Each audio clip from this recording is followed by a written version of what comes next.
আজকে বাজার করে নিয়ে এসেছে, এই দেখো চিকেনটাকে তো পরিষ্কার করে একদম ধুয়ে নিয়েছি। ঝিঙে রয়েছে আর এটার মধ্যে দেখছি আলু, পেঁয়াজ আর লেবু রয়েছে। এখানটাতে শসা রয়েছে। আর এই জিনিসটা কিন্তু একটা দারুণ জিনিস, দেখো তো তোমরা দেখে বলতে পারো কিনা এটা কি জিনিস। এটা হলো চুই। আজকে এই চুই ঝাল দিয়ে কিন্তু মাংসটা রান্না হবে। আর মশলাপাতি এখানে সবই এরকম ছোট ছোট পাউচ। জিঞ্জার গার্লিক পেস্ট, তারপর লঙ্কার গুঁড়ো রয়েছে, জিরের গুঁড়ো, মানে যেগুলো ফুরিয়ে গেছিল সেগুলো জাস্ট এনেছে। আর একটা কোল্ড ড্রিঙ্ক এনেছে, মাউন্টেন ডিউ। তো এই হচ্ছে আজকে আমাদের বাজার। দেখি কি কি রান্না করা যায়। এদিকে দেখো আমি রান্না করছি চিকেনটা। একটু বেশি কোয়ান্টিটিতেই চিকেনটা নিয়ে এসেছে, যাতে আমাদের দুবেলা এবং কালকেও খুব ভালো করে হয়ে যায়, মানে 3 বেলার জন্য। এখানে দেখো ঝিঙে আলু কেটে রেখেছি।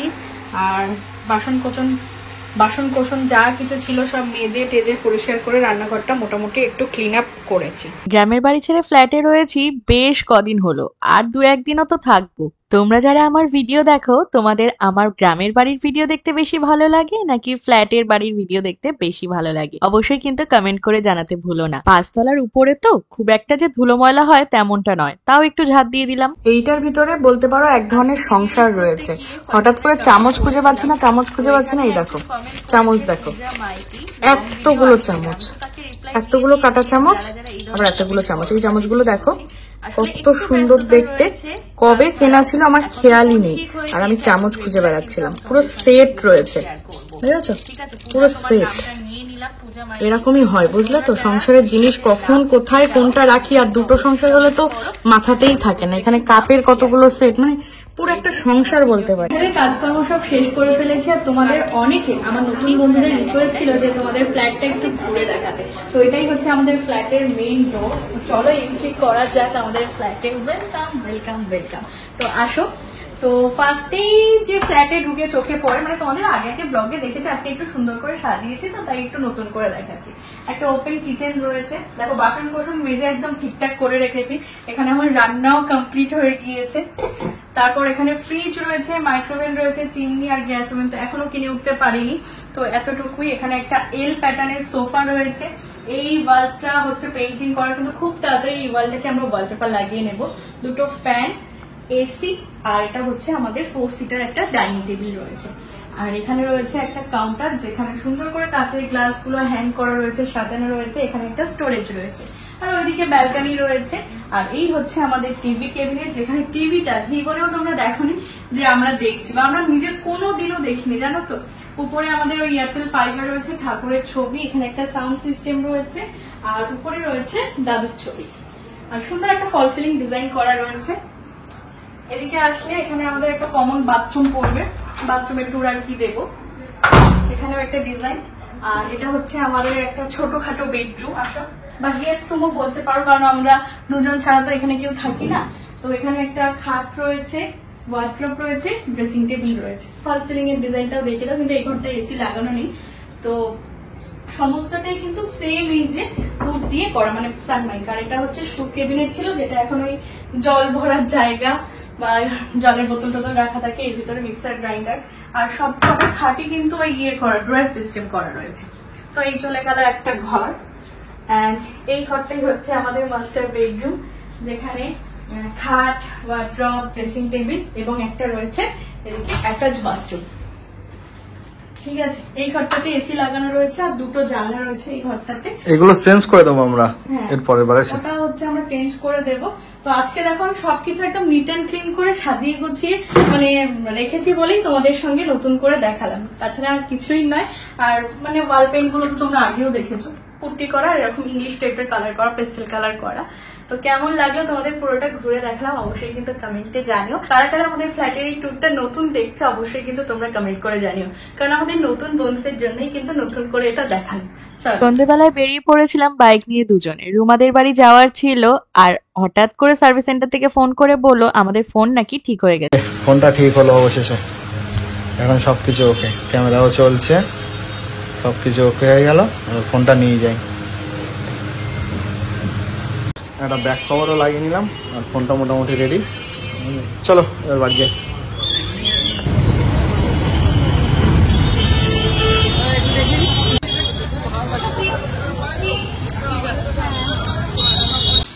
ঠিক আছে তো?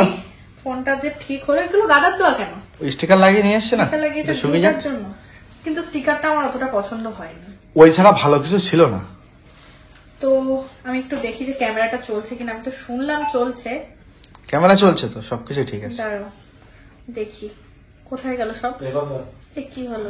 ওটা ওই স্টিকার দেওয়া আছে, গার্ডার দেওয়া আছে বলে তোমার। ভুলভাল কাজ হচ্ছে। হ্যাঁ হ্যাঁ, এমনি সব ঠিক আছে, আমি চেক করে নিয়ে আসছি।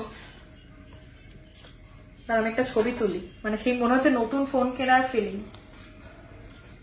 ইয়ে, ক্যামেরা ঠিক হয়েছে, দেখো ছবিও তুলে নিয়েছি। মানে 2019 সাল থেকে আমি র্যান্ডামলি ইউজ করছি ফোনটা, আর কোনো কিছু হয়নি, হঠাৎ করে এইটা হলো। আর ওই সার্ভিস সেন্টার যেভাবে আমার ফোনটাকে ড্যামেজ করেছিল, ভিতরের জায়গাটা আমি তোমাদেরকে ভালো করে ভিডিওতে দেখাবো, মানে পুরো মাদারবোর্ড পুরো পুড়িয়ে দিয়েছিল। তো যাই হোক, এখানে দামটা বেশি লাগলো, মানে তখন আমার 6000, আজকে লাগলো 5000, তাই তো? তো কিন্তু পুরোপুরি ঠিক করে দিয়েছে ফোন, পুরোপুরি ঠিক হয়ে গিয়েছে, 11000 টাকা। তো দেখা যাক কতদিন ভালোভাবে চলে। তো আমার মতে কি বলে বলো তো, তোমরাও এই সাজেশনটা বলো যে ঠিক আছে কিনা, যে এটাকে এবারে আমি সেল করে একটা নতুন অ্যান্ড্রয়েড সেট কিনে নিই। কারণ এতবার খারাপ হচ্ছে, এত পয়সা যাচ্ছে, তো এটাকে সেল করে দিলেই কি ঠিকঠাক হবে? তোমরা অবশ্যই কিন্তু একটু কমেন্ট করে জানিও। আদারওয়াইজ ফোন কিন্তু এখন পুরো সলভ, হ্যাঁ একদম পুরো ওকে হয়ে গিয়েছে। তো টোটাল 11000 টাকা খরচ করলাম, ঠিক না হয়ে আর যাবে কোথায়? তো ইয়েস, ফোন এসে গিয়েছে, এই গুড নিউজটাই তোমাদেরকে দেওয়ার ছিল। তো চলো, এই ফোন দিয়েও সুন্দর সুন্দর ছবি তুলবো, ভিডিও পোস্ট করব, পরে তোমাদের সঙ্গে আবার দেখা করছি। এখন আবার কি বানাচ্ছ? কফি, গরমা গরম কফি উইথ বাটার দিয়ে আজকে কফি বানাচ্ছি। ঠিক আছে, 3 জন, তোমরা তো জানো। আর এখানে একদম খাবার টাবার সবকিছু সুন্দর করে দেখো সাজানো রয়েছে। আজকে কফি উইথ ইভিনিং স্ন্যাক্সটা আমরা এনজয় করবো সবাই মিলে। এই যে কফি নাও, অনিকদা একটা কফি নাও, রুমানে একটা, আর এটা প্রবীর তোমার জন্য। আমি তো খাই না, তাও একটু অল্প করে খাই দেখি কেমন আছে। এগুলোছে গেস্টদের আগে তুমি বলে দিলে। ভালো আছে অনেকটা, ভালো আছে। একটু কিন্তু বাটার দিয়েছি, ভালো আছে। ফার্স্টে হচ্ছে গিয়ে এইটা একটুখানি ট্রাই করা যাক। এটাকে ভাঙি বল, তাহলে বোঝা যাবে। আচ্ছা, মানে দুটো ব্রেডের মাঝখানে কিন্তু স্টাফিংটা রয়েছে। চিকেন নাকি এটা? হ্যাঁ, এগুলোই তো চিকেন বল। হ্যাঁ, এগুলোই চিকেন। চলো ট্রাই করা যাক। নে, তুমি কফিটা শেষ করে নাও। কফিটা খাবো, তার আগে এটা একটু ট্রাই করি। ভালো, স্পাইসি আছে। নর্মালি চপের দোকানে যে স্যান্ডউইচ গুলো পাওয়া যায়, ওগুলোর মধ্যে ওই আলুর ফিলিংই থাকে, আর এটার মধ্যে চিকেনটা দেওয়ার জন্য আরো বেশি ভালো লাগছে। আর এত বড়, মানে যে একটা খাবে তার কিন্তু পুরো ফুল, মানে খুব ভালো একটা পেট ভর্তি হবে। তো চলো সবাই মিলে খাবার দাবার গুলো এনজয় করি। বাই। আজকে ভিডিও এডিট করতে গিয়ে কয়েকজনের কমেন্ট পড়ছিলাম। তো এখানে একজন কমেন্ট করেছে, পূজা মাইতি লং ভিডিও আসে না কেন? আমি তো তাকে রিপ্লাই দিয়ে দিয়েছি। আর যারা যারা এই ধরনের কমেন্ট করো তাদেরকে বলছি, আসলে একটু ব্যস্ততা রয়েছে, তাছাড়াও এখন তো ফোন ঠিক হয়ে গিয়েছে, এখন রেগুলার কিন্তু আমি তোমাদের সঙ্গে ভিডিও শেয়ার করব। ঠিক আছে পূজা, তোমার নামটা নিয়ে নিলাম, পূজা মাইতি। আর তোমরা যারা ভিডিওতে নাম নিতে চাও তাহলে কিন্তু অবশ্যই কমেন্ট করো, আমি তোমাদের প্রত্যেকের নাম শেয়ার করব। তো এই যে আমার ভিডিও কিন্তু এডিটিং কমপ্লিট হয়ে গিয়েছে, কালকে কিন্তু তোমরা ঠিক বেলা 1টায় ইউটিউবে ভিডিওটা দেখতে পেয়ে যাবে। আজকে ডিনারে এই রান্নাগুলোই করেছি। ভাত, আলু সিদ্ধ দেওয়া আছে ভাতের মধ্যে, বরবটি আলু ভাজা, রুটিটা বাইরে থেকে কেনা রয়েছে, এখানে ঝিঙে আলুর তরকারি, স্যালাড রয়েছে, আর রয়েছে চিকেনের ঝোল। একদম সিম্পল ডিনারের মেনু। তো চলো খাওয়া দাওয়া করতে করতে আজকের ভিডিওটাকে করে দিচ্ছি এন্ড। সবাই ভালো থেকো, সুস্থ থেকো, বাই।